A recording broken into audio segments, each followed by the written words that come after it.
नमस्कार. हिंदुस्थान पोस्टमध्ये मी हर्षद वैद्य आपल्या सर्वांचं मनपूर्वक स्वागत करतो. सध्या सर्वत्र माध्यमांमध्ये तसेच समाज माध्यमांवरती सुद्धा एका गोष्टीची चर्चा सुरू आहे. ती म्हणजे एनसीईआरटीच्या 8वीच्या पुस्तकामध्ये ज्युडिशियल करप्शन या नावाखाली एक धडा छापला गेला होता. त्याच्यामध्ये न्यायालयातल्या सगळ्या प्रलंबित खटले असतील, न्यायालयामध्ये जे काही सगळ्या गोष्टी चालतात त्याच्यावरती सडेतोडपणे कडक शब्दांमध्ये त्या धड्यामध्ये सांगितलं होतं. परंतु त्याच्यावरती ज्येष्ठ विधिज्ञ मोठ्या मोठ्या कपिल सिब्बलांसारख्या मोठमोठ्या ज्येष्ठ विधिज्ञांनी आक्षेप घेतल्यानंतर सर्वोच्च न्यायालयाचे न्यायाधीश सरन्यायाधीश भारताचे सूर्यकांत यांनी त्याच्यावरती आक्षेप घेऊन तातडीने या पुस्तकावरती बंदी घालण्यास सांगितलं आणि हा धडा पुढे येणार, हा धडा गाळण्याचं सांगितलं. या सगळ्यावरनं न्यायालयाबद्दल पुन्हा एकदा चर्चेला उधाण आलेलं आहे आणि न्यायालयाच्या सगळ्या कारभाराबद्दलच पुन्हा एकदा चर्चेला उधाण आलंय. याचं कारण असं, सध्या भारतामध्ये किंवा संपूर्ण जगामध्ये सुद्धा लोकशाहीसाठी रक्षण करणारी कुठली जर व्यवस्था असेल, त्यासाठी जनसामान्यांचा आवाज म्हणून कुठली यंत्रणा ओळखली जात असेल तर ती न्यायपालिका आहे. आणि न्यायपालिकेवरती जर असे प्रश्न उपस्थित होत असतील तर चर्चा होणं खूप महत्वाचं आहे. आणि त्यासाठीच आज आपल्यासोबत उपस्थित आहेत हिंदू विधिज्ञ परिषदेचे अध्यक्ष वीरेंद्र इचलकरंजीकर. वीरेंद्र इचलकरंजीकर सर, आपलं मनपूर्वक स्वागत. मी परत घेतो फक्त. तर न्यायपालिकेची चर्चा होणं गरजेचं आहे आणि त्यासाठीच आपल्यासोबत उपस्थित आहेत हिंदू विधिज्ञ परिषदेचे अध्यक्ष वीरेंद्र इचलकरंजीकर सर. आपलं मनपूर्वक स्वागत. धन्यवाद. तर धन्यवाद. सर, मला पहिलाच प्रश्न तुम्हाला असा आहे की न्यायपालिकेबद्दलचा असा एखादा धडा येतो आणि न्यायपालिका त्याच्यावरती सक्रियपणे आक्षेप नोंदवते. कदाचित असं पहिलंच प्रकरण घडलं असेल भारतामध्ये. परंतु याबद्दल आपली एक विधिज्ञ म्हणून काय प्रतिक्रिया आहे? आपण या न्यायपालिकेचे घटक आहात, महत्वाचे घटक आहात, आपली काय प्रतिक्रिया? बघा, असं आहे की हे ना एकूणच प्रकरण थोडं मजेशीर आहे. म्हणजे याच्याकडे काही प्रिझम्स मधून बघितलं जाईल, काही चौकटीमधून बघितलं जातं. आता त्यातली एक पहिली चौकट आहे की हे कपिल सिब्बल, अभिषेक मनु सिंघवींनीच का उचललं? हा, कारण मग आता ते सरकारच्या विरोधात काहीतरी त्यांना चान्स मिळाला बोलायचा, मग त्यांनी ते उचललं, अशी एक लाईन आहे. आणि मग आता दुसरीकडे समजा सर्वोच्च न्यायालयावरच्या टीकेचा एखादा धडा किंवा न्यायपालिकेवरच्या टीकेचा एखादा धडा आपण दुसऱ्या परिस्थितीत जाऊ, त्यांनी दाखवला कोर्टाला आणि कोर्ट म्हणाला राहू द्या होते, काय असतं, जाऊ दे, काय करायचं आपल्याला, आपण केसची सुनावणी घेऊ. त्याच्यातून पण जो एक मेसेज जातो तो काय जातो की सर्वोच्च न्यायालयाने किंवा न्यायपालिकेने ते स्वीकारलं आणि इन द लॉंग रेंज म्हणजे काही वर्षांचा पुढचा इतिहास जर बघायचा झाला तर तेही कुठेतरी घातक असेल का, हा परत एक. कारण मग न्यायपालिका वीक झाली. सरकार काय झालं असतं मी तुम्हाला सांगतो. समजा जस्टिस सूर्यकांत असं म्हणाले असते की राहू द्या हो, कशाला, काय फरक पडतो, चला आपण केसची सुनावणी घेऊ. तर हेच लोक काय म्हणाले असते, बघा न्यायपालिका सरकार समोर झुकली. आता ना याला तथ्य आहे ना त्याला तथ्य आहे. बरं, आजकाल माध्यम, मी एक फक्त जरा आउट ऑफ द बॉक्स जाऊन एक जुनी आठवण सांगतो. मला वाटतं 2022चा काळ आहे तो. जुलै ऑगस्ट 2022. आपल्याकडे लोकांची मेमरी फार शॉर्ट असते असं म्हटलं जातं. तुम्हाला आठवत असेल नुपूर शर्मा वरती अनेक ठिकाणी FIR गुन्हे नोंदवले गेले, म्हणजे ज्याच्यातून ते सर तनसेजुदा सुरू झालं. राजस्थानमध्ये त्या शिंप्याची हत्या झाली किंवा अमरावतीत महाराष्ट्रात डॉक्टर उमेश कोल्हेंची हत्या झाली. ते त्या नुपूर शर्माचं काहीतरी विधान होतं. ते विधान ऍक्च्युली मला बघायला नाही मिळालं, मला अर्थ माहितीये काय झालं ते. पण मग तिच्यावरती, त्या ज्या नुपूर शर्मा होत्या त्यांच्यावरती देशभरात एकाच विधानाबद्दल FIR नोंदवले गेले. आता हे सगळे FIR एकाच विधानावरती अनेक FIR नाही होऊ शकत, हा कायदा आहे. ह्या बाई सुप्रीम कोर्टात गेल्या. सुप्रीम कोर्टात सूर्यकांत तेव्हा बसलेले. ते म्हणाले तुम्ही असं कसं बोलता? आता असं कसं बोलता तर समोर काय होतात? तुम्ही बघायला पाहिजे कायदा काय आहे, कायद्यापुरतं बोला ना. आणि त्या बाई बोललेल्या त्याबद्दल मला वाटतं हिंदू समाजाचं किंवा भारतीय समाजाचं मत असं होतं की हा फार का चुकीचं नाही बोललेला, इतिहास काहीतरी त्यांनी सांगितलंय. तुम्ही काढून पहा ट्विटरचा त्या काळातला आहे. सुप्रीम कोर्टावरती एवढ्या काही टीका त्याच्यावरती झाली त्या काळात, म्हणजे मी तर अक्षरशः हसावं की रडावं अशा परिस्थितीत होतो. आता प्रॉब्लेम काय होतो, 1 लाख लोकांनी जर ट्विट केली, रिट्विट केली, लाईक केली, पुन्हा ती ट्विट केली. आता सुप्रीम कोर्ट 1,00,000-1,50,000 लोकांना कंटेम्प्टची नोटीस देणार का? सुप्रीम कोर्टाची पंचायत झाली. परत सुप्रीम कोर्टाने नुपूर शर्मामध्ये असली काहीतरी, काय म्हणू आपण त्याला, पब्लिसिटी मॉंगरिंग ज्याला म्हणतो ना, तशा स्वरूपाची विधानं केली नाहीत असं मला आठवतं. पण या घटनेला असे राजकीय जे कंगोरे आहेत त्यामुळे मग यांनीच उचललं, चुकीचं झालं की बरोबर झालं, त्यांनी काय केलं, हा सगळा तसा शॉर्ट टर्म मुद्दा आहे, असं असं मला वाटतं. म्हणजे त्याच्यात म्हणजे ज्याच्यातून इतिहासाचा प्रवाह किंवा नियतीचा प्रवाह पालटतो, अशी जी समजा केशवानंद भारती जजमेंट होतं किंवा अशी काही जजमेंट आहेत, तसा काही हा प्रसंग आहे का, तर नक्कीच नाही. पण त्या निमित्ताने चर्चा करण्यासारख्या बऱ्याच गोष्टी म्हणजे त्या पाण्याच्या खाली सेटल्ड जो चिखल असतो किंवा खाली जाऊन बसलेल्या गोष्टी असतात, त्या ह्याच्यातून नक्कीच बाहेर येत आहेत असं मी म्हणेन, जी चांगली गोष्ट आहे. पण तुम्ही आता सगळं सांगितलं की ह्याच्यावरनं कशा पद्धतीने एका गोष्टीवरनं न्यायालयाच्या एका कृतीमुळे राजकारण टाकू शकतं, हे तुम्ही आम्हाला सांगितलं.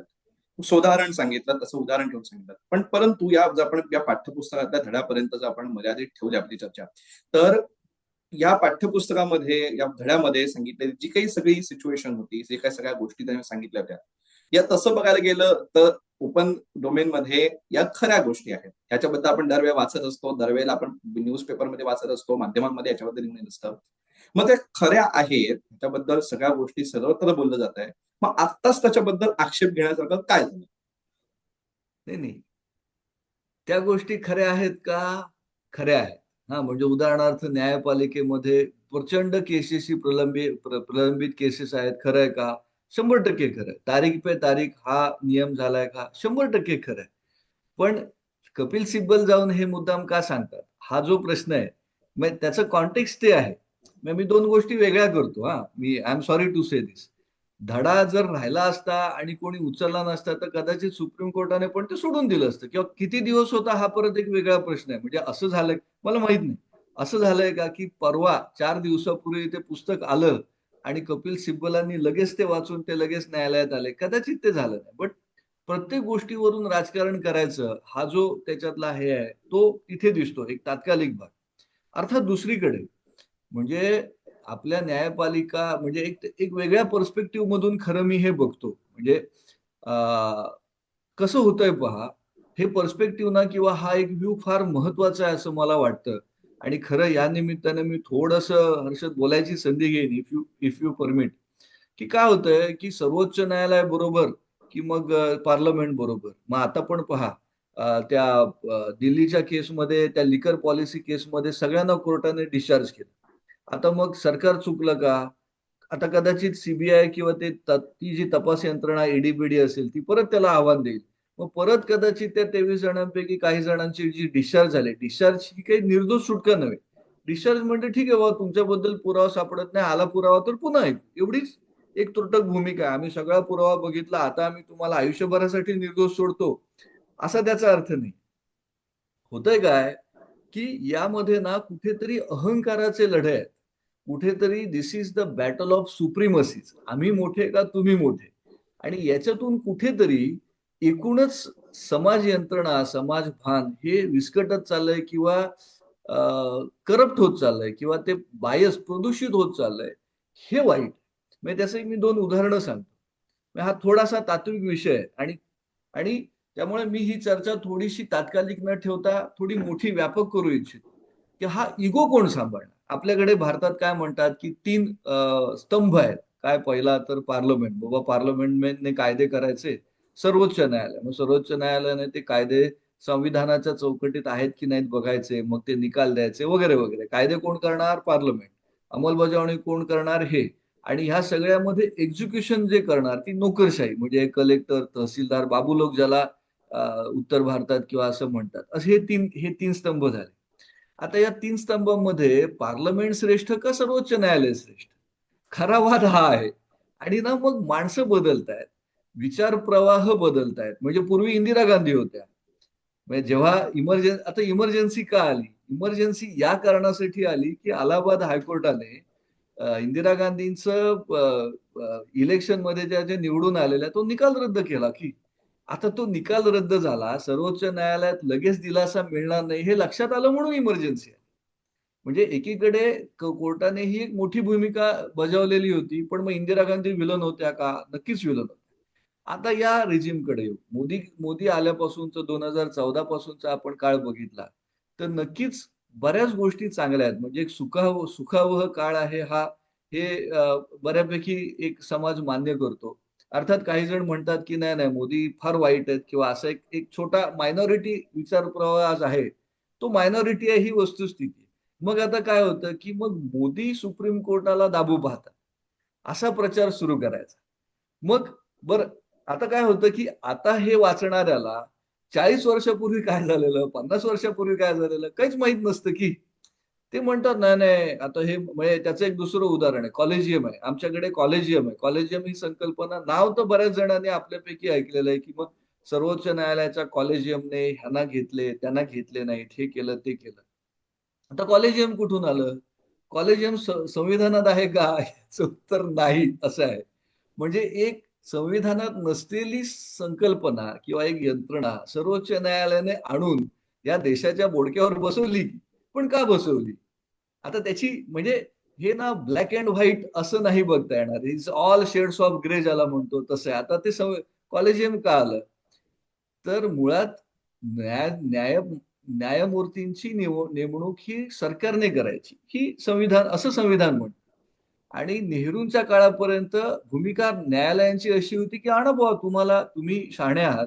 तुम्हाला योग्य वाटतील ती माणसं आमची शेजारी जजेस म्हणून बसवा. All right. कुठे तिथे ना नेहरूंच्या काळात क्लॅश आलेला नाही. क्लॅश सुरू झाला इंदिरा गांधींच्या काळात. म्हणजे असं म्हटलं जातं, की मास स्केल करप्शन, मोठ्या प्रमाणावरचं करप्शन इंदिरा गांधींच्या काळात सुरू झालं. अर्थात आपला दोघांचा पण कदाचित तेव्हा जन्म झाला नसेल, त्यामुळे आपण त्याच्याबद्दल काय बोलू नाही शकत. पण काही डॉक्युमेंटेड केसेस आहेत ह्या संदर्भात. आता केशवानंद भारती केस जी आली, तिचा तिचा उगम किंवा त्याची हे काय होती, की सर्वोच्च कोर्ट म्हणजे संविधान बदलण्याचा अधिकार पार्लमेंटला आहे की नाही हा मुद्दा होता. त्याच्या आधीच सर्वोच्च न्यायालय म्हणालेलं, की हां, पार्लमेंटला वाटलं तर संविधान बदलू शकतं. पंचायत अशी झाली, की इंदिरा गांधी ह्याचा गैरफायदा घ्यायला लागतायत, असं सर्वोच्च न्यायालयातल्या न्यायाधीशांना वाटायला लागलं, की नाही, नाही मग हे चुकीचं चाललंय. आणि मग जी केशवानंद भारती केस 13 जजेसचं ते बेंच आलं. त्यातले एक जज होते मिर्झा काय बरं हिदायतुल्ला बेग किंवा हमीदुल्ला बेग, मिर्झा हमीदुल्ला बेग म्हणून. यांनी तर काही जणांना स्पष्ट सांगितलेलं, की माझी सर्वोच्च न्यायालयातली अपॉइंटमेंट केंद्र सरकारच्या बाजूने मत देण्यासाठी आहे. म्हणजे मला बसवलाच त्याच्यासाठी आहे, आणलाच त्याच्यासाठी आहे. इथपर्यंत त्यांनी काही जणांना सांगितलेलं. आता हा इतिहास नाकारता तर येत नाही. म्हणजे मी आता काय झालं मग, असं जेव्हा व्हायला लागलं, की बरं इमर्जन्सी आली त्याच्यात ज्या ज्या जजेसनी सरकारच्या विरोधात जजमेंट दिली किंवा न्यायाने जजमेंट दिली, आपण विरोधात म्हणूया नको, जे त्यांना योग्य वाटलं, जे नुसार किंवा आपण ज्याला म्हणतो नैसर्गिक न्यायानुसार त्यांना जे योग्य वाटलं, त्यांना शिक्षा व्हायला लागल्या. जजेसच्या ट्रान्सफर कशाही कुठल्याही पद्धतीने व्हायला लागल्या. मग न्यायपालिका जरा सावध झाली. ती म्हणली, "अरे बापरे! हे ना काहीतरी गडबड व्हायला लागली. आपण आपल्याला प्रोटेक्ट करायला पाहिजे." मग त्याच्यातून 1981 मला वाटतं 1993 आणि 1998 अशा त्या 3 जजेस रिलेटेड केसेस आहेत. मग त्याच्यात त्यांनी जजेसची अपॉइंटमेंट कशी व्हायला पाहिजे, हे हळू आपल्याकडे घ्यायला सुरुवात केली. आणि 98 मध्ये कॉलेजियम आणलं. आता का आणलं? की यार हे सरकार आपल्याला कसंही दाबतंय, कोणालाही आणून बसवतंय. हे व्हायला नाही पाहिजे म्हणून कॉलेजियम आणलं. बरं कॉलेजियम प्युअर राहिलं का? याचं पण तर उत्तर नाहीये. आरोप तर कॉलेजियमवर पण होतायत. म्हणजे हे सगळं जसं ना, आम्ही मोठे का तुम्ही मोठे, असं कुठेतरी ह्याला शेड आहे. आणि मग करप्शन इथे पण आहे, तिथे पण आहे. करप्शन आहे ना, फक्त आर्थिक करप्शन नसतं. प्रॉब्लेम कसा आहे पहा. हे किती गंभीर आहे, की जेव्हा आमदार खासदारांच्या भ्रष्टाचाराचा किंवा त्यांनी गोळा केलेल्या बेकायदेशीर संपत्तीचा विषय येतो, तेव्हा हायकोर्ट, सुप्रीम कोर्ट पार म्हणजे अगदी काय ती संवेदनशीलता त्यांची रडायचे बाकी असतात. इतकं ते तात्विक भूमिकेतून हे असायला पाहिजे, ते असायला पाहिजे. मग मग त्याच्यातून काय आलं, की जे कोणी कॅन्डिडेट इलेक्शनला उभे राहणार, त्यांनी त्यांची इलेक्शन ॲफिडेव्हिट द्यायला पाहिजे. हे त्याच्यातून आलं. मग त्या इलेक्शन ॲफिडेव्हिटमध्ये तुमच्यावरती केसेस किती, तुमची संपत्ती किती, मग तुमची प्रॉपर्टी किती, मग गाड्या किती, मग जमिनी किती, हे सगळं द्यायचं.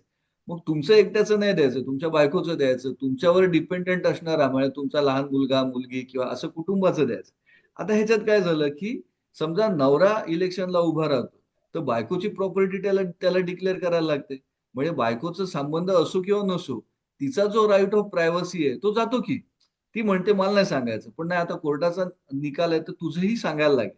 आता हे चुकीचं आहे का? माझं म्हणणं अजिबात चुकीचं नाही. हे छान केलं सुप्रीम कोर्ट. पण मग न्यायालयांना हा हा जो क्रायटेरिया आहे तो न्यायालयांना लागू नसायला पाहिजे का? आता त्याचं कॉन्टेक्स्ट सांगतो. इथे आर्थिक भ्रष्टाचार आहे, तिथे नैतिक भ्रष्टाचार असू शकतो, तिथे वैचारिक एखाद्या जजला तो तो सोशलिस्ट आहे, तो कम्युनिस्ट आहे, तो हिंदुत्ववादी आहे, तो त्याच्या चष्म्यातून बघून निकाल देऊ शकतो. मग ते तुम्ही प्युअर संविधानाने जाणार का? मग इथे असं व्हायला पाहिजे का की जो न्यायाधीश म्हणून शपथ घेतो त्याने लिहून द्यायला पाहिजे की मी सोशलिस्ट मानसिकतेचा आहे, मी कम्युनिस्ट आहे, मी निधर्मी आहे, मी अमुक आहे, माझी बायको अशी आहे. आता जस्टिस मुरलीधर ते मध्ये कुठल्या तरी ओरिसा हायकोर्टातून दिल्ली हायकोर्टात आले, त्यांच्यासमोर दिल्ली दंगलीच्या केसेस चालल्यावर त्यांनी जे काही सरकारवर टीका सुरू केली त्यांची नंतर ट्रान्सफर झाली. लोक म्हणाले बघा दिल्ली दंगलीत सरकारच्या भूमिकेवरती टीका सुरू केली म्हणून त्यांची ट्रान्सफर झाली. ऍक्च्युली ट्रान्सफर आधीच ठरलेली होती, पण त्यांची पत्नी असं म्हणतात की त्या कम्युनिस्ट आहेत. मग आता ह्या दोघांचा संबंध लागतो का? या गोष्टीवरती चर्चा होत नाही. हे ना त्याच्या खूप आतले डीप मुद्दे आहेत की हे खरे कुठेतरी समोर यायला पाहिजेत. बरं, अशा अगणित केसेस कदाचित असतील, फार कमी केसेस आज समोर आल्या. मध्ये आता गेल्या वर्षी एका हायकोर्ट जजला सीबीआय कोर्टाने निर्दोष सोडलं. बघा केस कशी आहे. मला 2 मिनिटं वेळ असतील तर मी त्या फक्त काही केसेस सांगतो. काय झालं की निर्मलजीत कौर आणि निर्मल यादव अशा 2 जजेस पंजाब हायकोर्टात.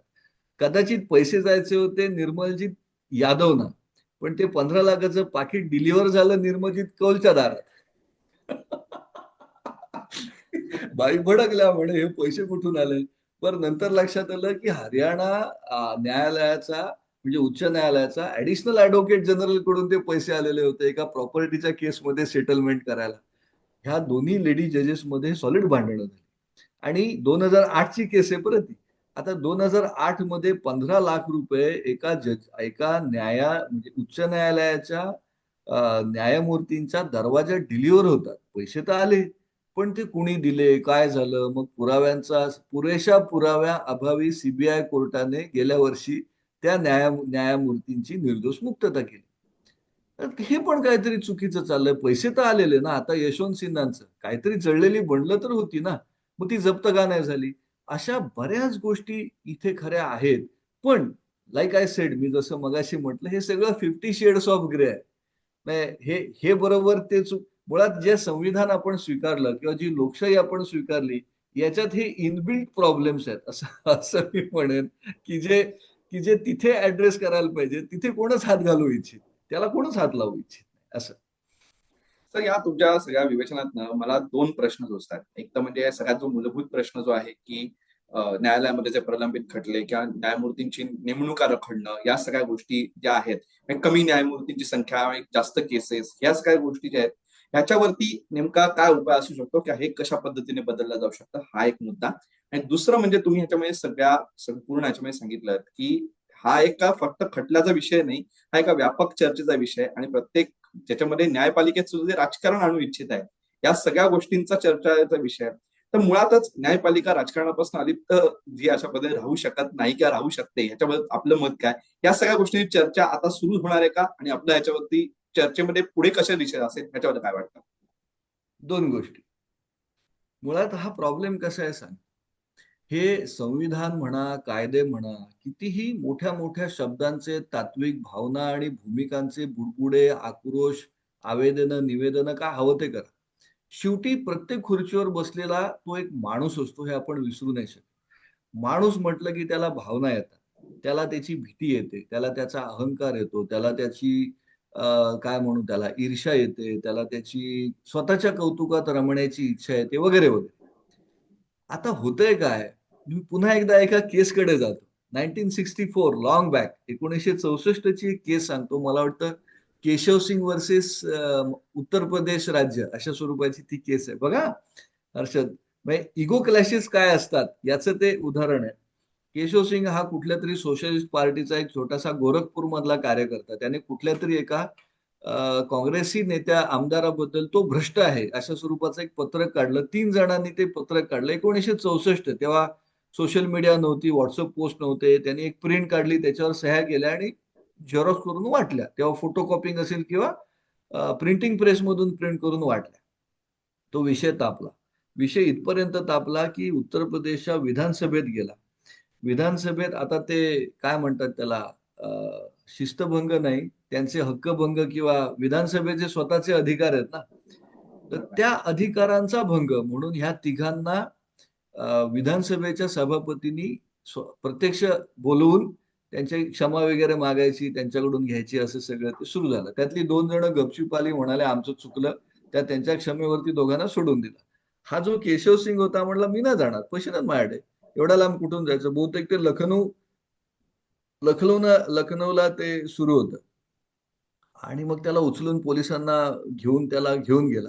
बरं, हा गडी पण असा की जेव्हा त्याला हाऊसमध्ये उभं केलं तर तो सभापतींकडे पाठ करून उभा राहिला आणि म्हणला मी काही क्षमा मागणार नाहीत, माझे आरोप सगळे बरोबर आहेत. मग त्याला 8 दिवसाचा तुरुंगवासाची शिक्षा झाली. मला वाटतं आपल्याकडे जर माझं चुकत नसेल तर बहुतेक निखिल वागळ्यांना अशी एकदा शिक्षा झालेली आहे.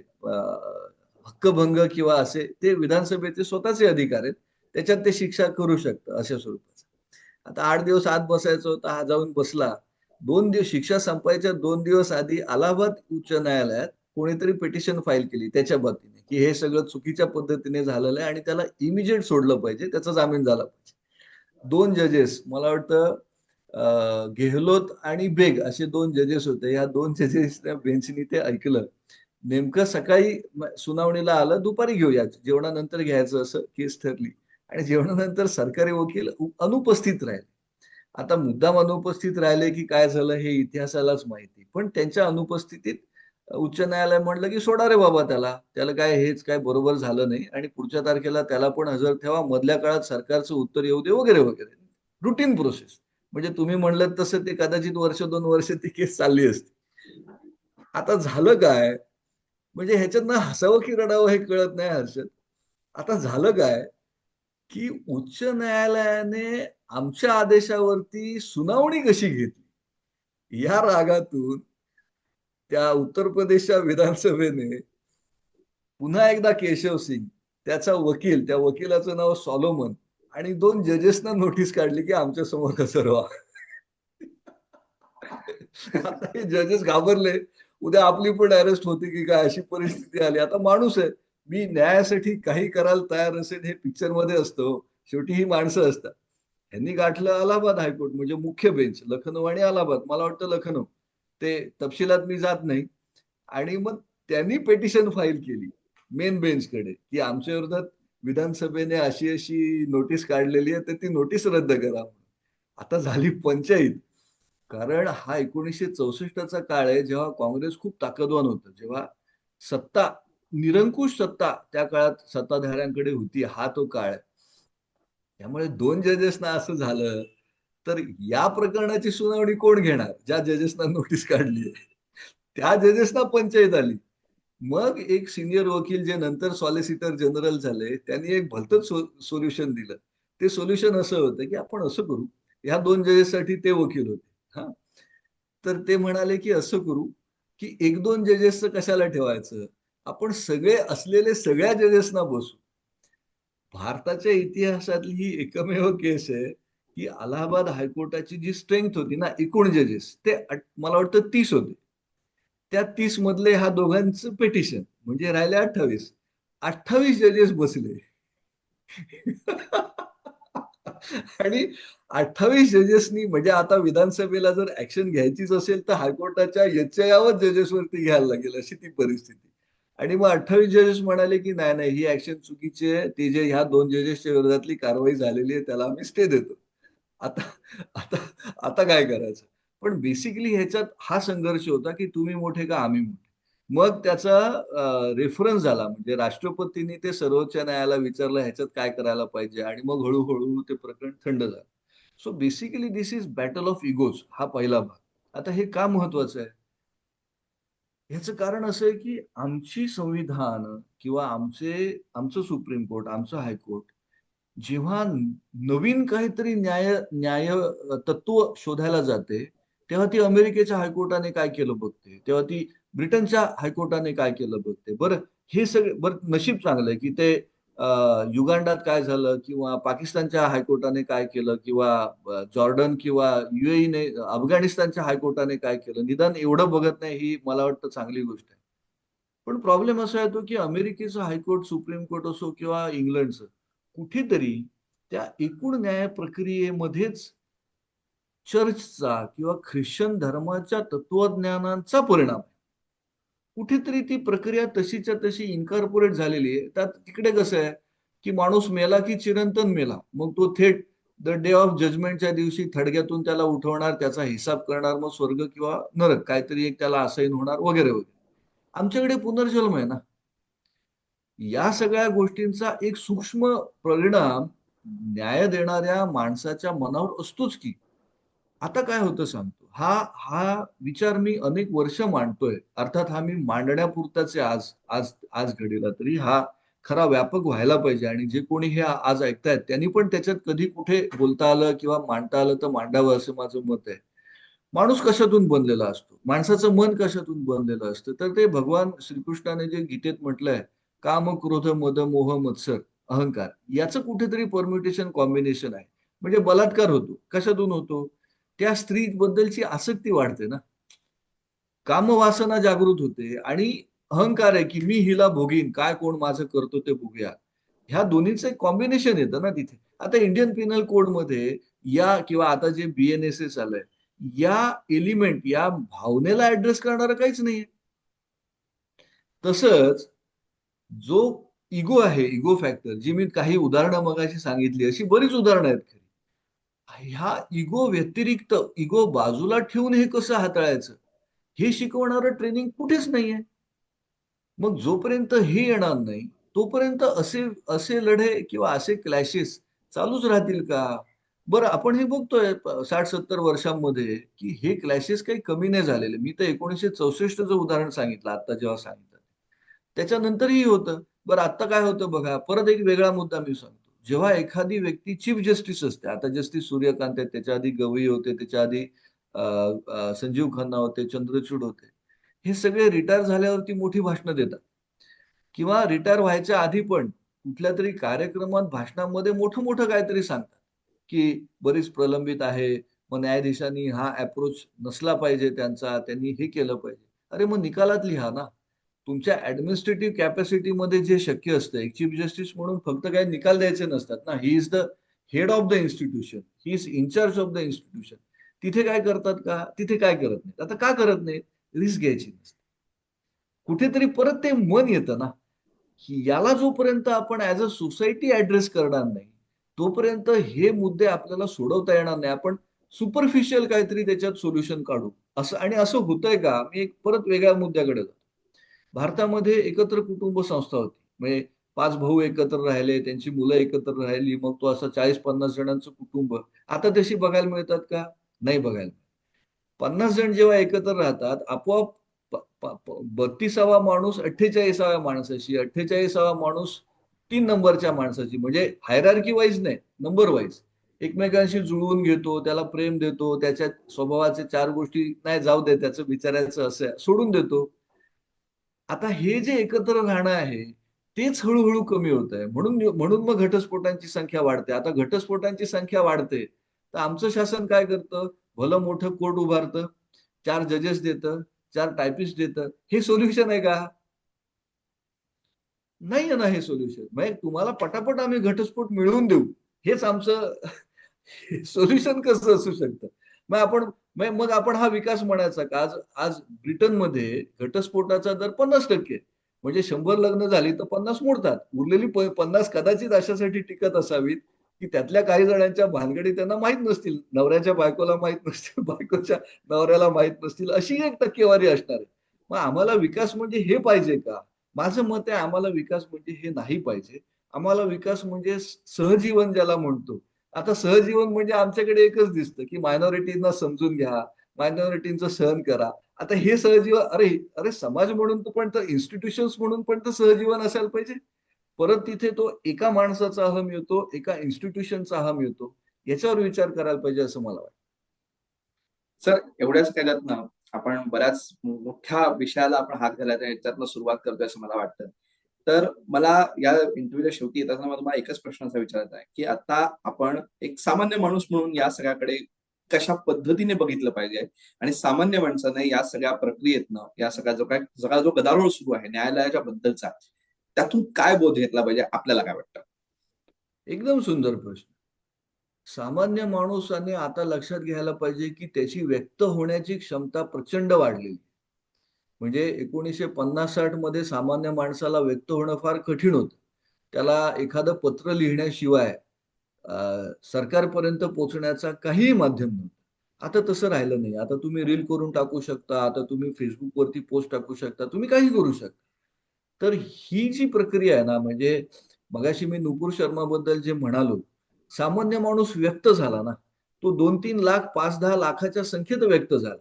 कुठेतरी त्याचा परिणाम झाला नसेल का? किंवा त्याच्या आधी मला वाटतं 2011-12 ची काळ आहे तो. ती खुशबू नावाची नटी होती. तिने काहीतरी चुकीचं वक्तव्य केलं आणि ते प्रकरण सुप्रीम कोर्टापर्यंत गेलं. जर माझं आठवतं ते चुकत नसेल, तर त्या निकालामध्ये सुप्रीम कोर्टाने हे लिहिलंय, की आम्हाला खूप सारी पत्र आली. आम्हाला ही जाणीव आहे, की त्या पत्रांची भावना काय होती वगैरे. मग एक प्रेशर आलं ना. मग सामान्य माणूस म्हणून आमची आजची अडचण अशी आहे, की सामान्य माणूस हा वर्षातून 1 दिवस मत देण्यापुरता देशाचा मालक असतो. आणि पुढची 5 वर्ष त्याचं काही पडलेलं नसतं किंवा त्याला काही पडू देण्यासारखं राहिलेलं नसतं. आता खरा हा पण एक वेगळ्या चर्चेचा विषय आहे, की एखादा आमदार, खासदार, नगरसेवक किंवा जो कोण झेडपी सदस्य एकदा म्हणजे तुम्ही एखाद्या माणसाला कामाला ठेवता, तो काम नीट करत नाही असं वाटलं तर तुम्ही त्याला काढून टाकता. सरकार एखाद्या माणसाची ट्रान्सफर करते, की नाही तू काम इथे चांगलं करत नाहीस, मी तुला ते काम देतो. असं काहीतरी मेकॅनिझम ह्या लोकशाहीतल्या लोकप्रतिनिधींसाठी पाहिजे का? हा एक परत कारण आता आता सगळीच प्रक्रिया फास्ट झाली आहे. जगच फास्ट झालंय. तर हा एक मुद्दा खरा चर्चेचा आहे. पण हा सोडून देऊ. सामान्य माणसाने व्यक्त होत राहायला पाहिजे. व्यक्त होत राहतानाच त्याची स त्याची सजगता जेवढी वाढेल ना, म्हणजे त्याचं समाजभान जेवढं वाढेल, ते काय चुकतंय, काय होतंय, कसं असायला पाहिजे. मी काही मुद्दे सांगितले, हे मिक्स सांगितले. एक सामान्य माणूस म्हणून सांगितले आणि एक वकील म्हणून सांगितले. तसं प्रत्येक माणसामध्ये एक प्रोफेशनल आहे, एक काहीतरी एक वेगळं नॉलेज ते प्रत्येक माणसाकडे आहे. तो काय जॉब करतो, काय करतो. तसं ते भान त्याने तो व्यक्त करत राहिला, तर त्याचा नक्की फरक पडेल, त्याचा नक्की परिणाम होईल. पण त्याची जी दिशा आहे, ती तात्कालिक न पाहता त्याच्या मुळापर्यंत जाऊन काय हे नक्की आहे हे शोधणं. नाहीतर काय होतं माहितीये का? हे अनेकदा सामान्य माणूस अशा तात्कालिक चर्चेमध्ये व्यस्त राहतो. तो तात्कालिक काहीतरी मतं निर्माण करतो. जी मतं तशी व्हावीत म्हणूनच काहीतरी शो होत असतो. तो त्याच्या मुळापर्यंत जात नाही. तर ते त्याने सामान्य माणसाने केलं, तर मग हा न्यायपालिकेतली प्रलंबित केसेस पासूनच्या ज्या बऱ्याच गोष्टी आहेत, त्या सुधारायला नक्की मदत होईल. म्हणजे फक्त न्यायपालिका नाही, तर ओव्हरऑल आपण जे भारत एक राष्ट्र म्हणून जे पाहतो, तर ते चांगलं राष्ट्र होण्यासाठी, एक चांगला समाज होण्यासाठी नक्की फायदा होईल एवढंच. आणि हां, ते करताना आम्हाला अमेरिकेच्या कॉन्स्टिट्यूशनमध्ये काय आहे, त्यांच्या समाजात काय आहे, हे न पाहता आमची मुळं कशात आहेत हे आपण बघायला पाहिजे. आमची मुळं आम्ही Amazonच्या जंगलात नाही शोधू शकत. ती आम्हाला आमच्याच जंगलात शोधायला लागतील, भारतातल्याच जंगलात शोधायला लागतील. हे आम्ही विसरायला नाही पाहिजे. एवढंच. सर, आज आपण खरंच एका महत्त्वाच्या विषयावरती बोललोय. एका छोट्याशा गोष्टीने अनेक विषय निघतात आणि तो कसा मोठा होऊ शकतो, हेच आपण यातनं दिसतं आणि खरंच ही चर्चा खूप महत्त्वाची होती आणि जेव्हा प्रेक्षक ही चर्चा ऐकतील, तेव्हा त्यांना सुद्धा हे नक्की पटेल आणि त्याच्यातून ते नक्की आपण जो अपेक्षित बोध आहे, नक्की घेतील. तुम्ही आज आम्हाला वेळ दिलात आणि आमच्या प्रश्नांना सविस्तर उत्तरं दिली त्याबद्दल हिंदुस्थान पोस्ट आपले मनःपूर्वक आभार. तर हे होते वीरेंद्र सर. त्यांनी आपल्याला या न्यायपालिकेच्या बद्दलचं जो एक गैरसमजांचं वातावरण तयार होण्याची गोष्ट सुरू झाली आहे किंवा असा प्रयत्न केला जातोय. तशा पद्धतीच्या गोष्टीमध्ये आपण नेमका काय घ्यायचा, सामान्य माणसाने बोध काय घ्यायचा आणि सामान्य माणसाच्याकडे कसं बघितलं पाहिजे, याबद्दल त्यांनी विस्तृतपणे सांगितलं आणि न्यायव्यवस्थेबद्दलचा जो काय खरोखर चित्र जे आहे, ते किती खरं, किती खोटं याच्याबद्दलही त्यांनी सांगितलं. आणि या सगळ्यातनं त्यांचं आपलं मत त्यांनी आपल्यासमोर मांडलेलं आहे. आपल्याला हे मत कसं वाटलं, आपली याच्याबद्दलच्या प्रतिक्रिया काय आहेत, हे आम्हाला कमेंट बॉक्समध्ये नक्की सांगा. आणि असेच माहितीपूर्ण व्हिडिओज बघण्यासाठी हिंदुस्थान पोस्ट युट्यूब चॅनलला सबस्क्राईब करा आणि फेसबुक पेजला लाईक फॉलो करायला विसरू नका. धन्यवाद.